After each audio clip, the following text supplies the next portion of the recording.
Go ahead and do your intro, and I'm gonna. We're in Philadelphia, and who's that behind that book? Is that Rick Robinson there? Are you learning anything? Well, I'm reading my new book by Burke Allen. I love that guy. He is so good. He comes up with great ideas. Lovely and talented. Have you checked this out yet? There's a $20 bill in your shirt pocket waiting on you right now. You know what?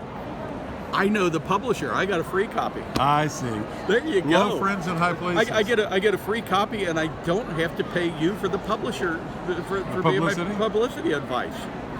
That's a wonderful thing. You get away with so much. I do. Burke, it's great to see you. How you been? So I see a book over your shoulder called 1968. Yes, it is. That was a pivotal year in American history, and you were not even born yet, were you? No, I was. I know. I know I look much younger with the beard I'm now, shocked. and the gray hair is merely a ruse.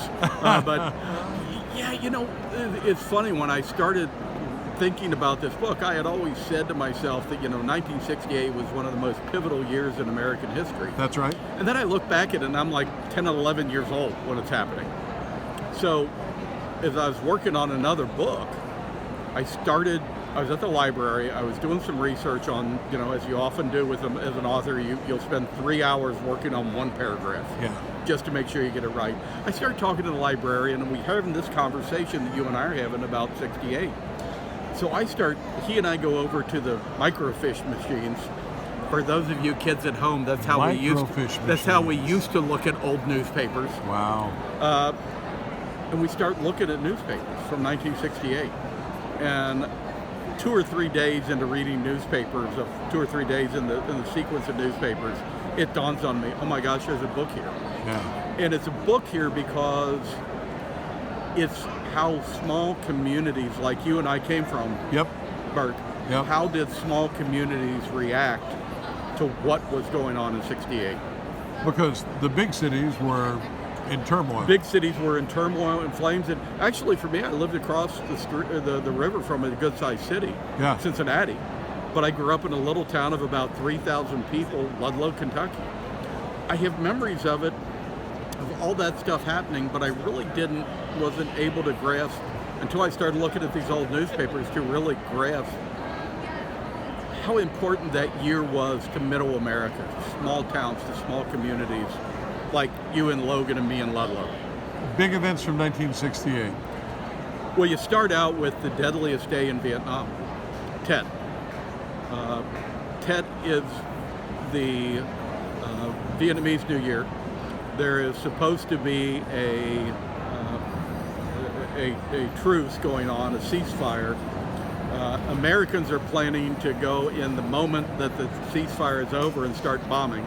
Unfortunately, they had a spy who told the North Vietnamese about this, and so they start bombing during Tet, during the actual holiday, and it becomes the bloodiest day in the war in Vietnam. And I think probably the moment that everything starts to change.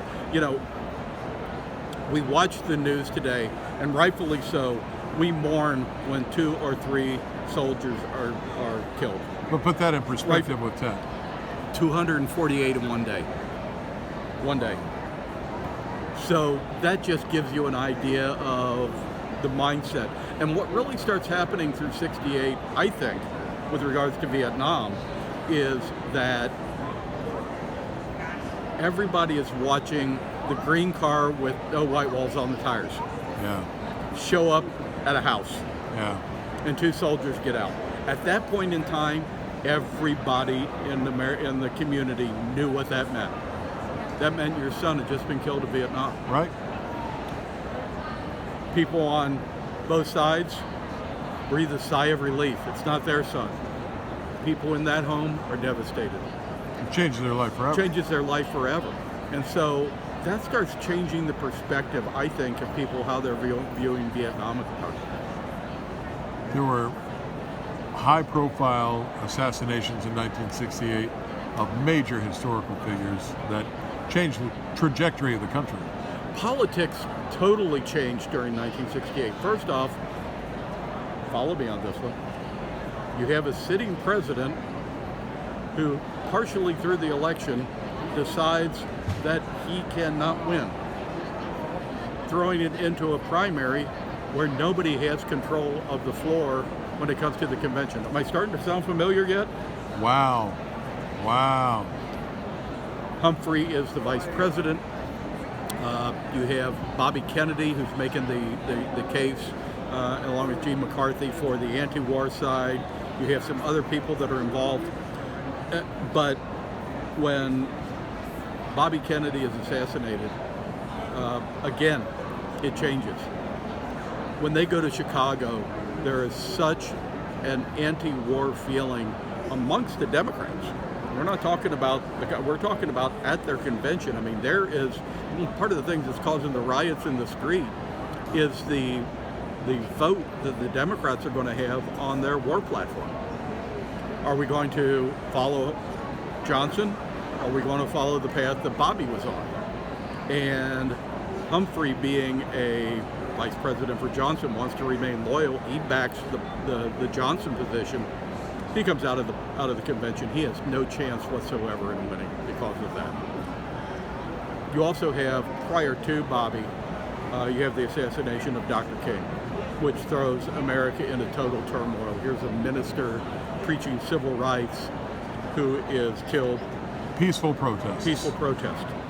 One of the things I did in this book was I tried to find people who were involved at the time. There's this great guy that I know in my community, very dear friend of mine. He was the first African-American police officer in Newport, Kentucky. Oh my. And he was 17 years old when Dr. King was killed.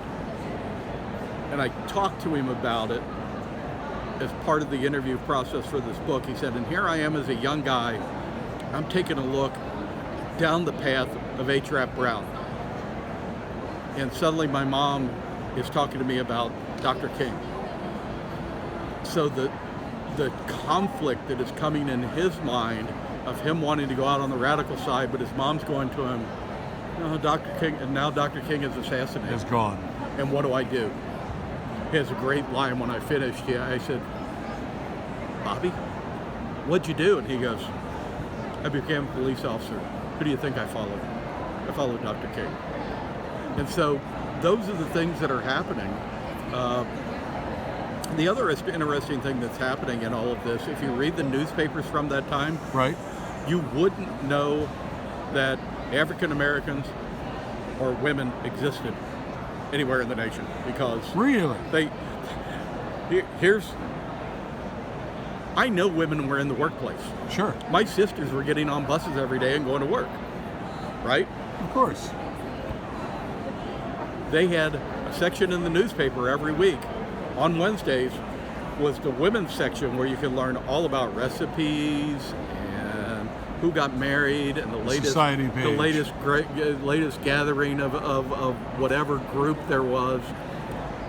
There's one headline that points it out blatantly, and I remember this so well in doing the research.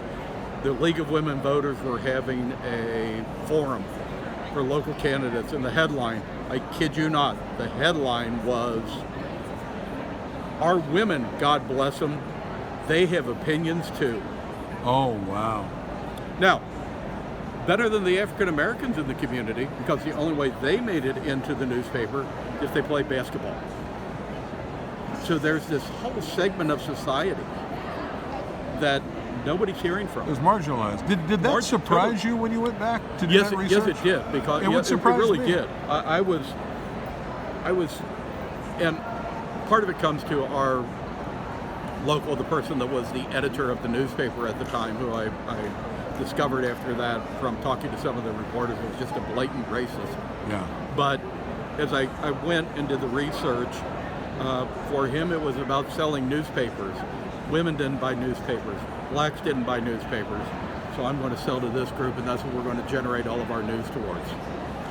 Now, the other thing that you find that's interesting, the other headline that I love, a lot of things that we're doing, here we are at the American Library Association. At the end of the year, what's the big story in my community? Tell me. Banning books. Catcher in the Rye. That was all happening then? It's still happening. People still want Catcher in the Rye to be banned. I loved one of the quotes. novels are supposed to be entertaining. This is not fun. No, I don't think anything by J.D. was quite fun. Yeah, I wouldn't put it in the fun category. Yeah, yeah. Doesn't mean it needs to be banned. But the other headline that I loved is you suddenly see this other thing coming up. There's several headlines that happen about marijuana. Two headlines stand out. One, just for fun, is that it says, boys want to know, should they date girls who smoke pot? And I'm thinking about when you and I then went to college, and the headline would have been, boys want to know, should they not go date a girl who doesn't smoke pot? That's right. That's exactly right. Funny how things change. Funny how things change. But the other interesting one that I found was they talked to the student journalist editors of all the school newspapers from around the state, and the headline is, student journalist says there's no marijuana on their campus. And I'm thinking, if these kids are journalists, they aren't doing much investigation. Yeah, they're not investigative journalists. In 68, there was a lot of pot moving around all the college campuses. That's hilarious. The book is 1968, a primer for understanding baby boomers. It wasn't all doom and gloom, though. There was amazing cultural and entertainment things happening that year. So let's talk about that for a minute. Music. Yeah, that's one of the beautiful things. 1968 came with its own soundtrack. Sure.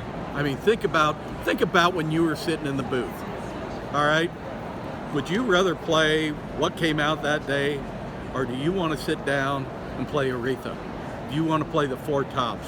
The Temptations. Hey Jude was number one. Hey Jude owned the radios the radio in 68.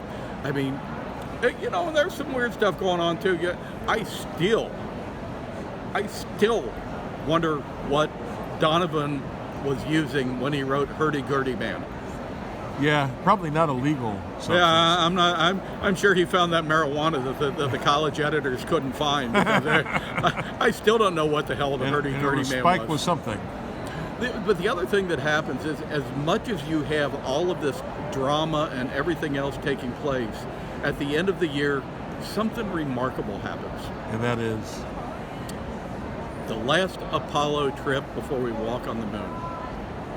And at the end of the year, you have the Apollo 7, you have the 3 astronauts circling the moon, and much to the chagrin of Madeleine Murray O'Hair and the atheist movement, they read from the Bible as they circle the moon and look out the window at the earth.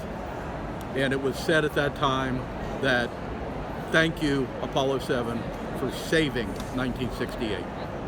Wow. What a way to put a bow on 1968. That was it, and they did. How's the book doing? Book is doing excellent. We're working right now on putting together a treatment for a documentary. Got some folks interested in doing that, so we hope we're going to get that done. It's so far back in our memories, chronologically, it's not so long ago. All you have to do is look at the fact that how often we repeat history. It could be yesterday. It all circles back again. Rick, thanks for stopping by. Thanks, Burke. I appreciate it, man. 1968, award-winning author Rick Robinson's latest. Check it out. We're live in Philadelphia, the city of brotherly love, and I thank you, brother, for being here. You're welcome, my friend.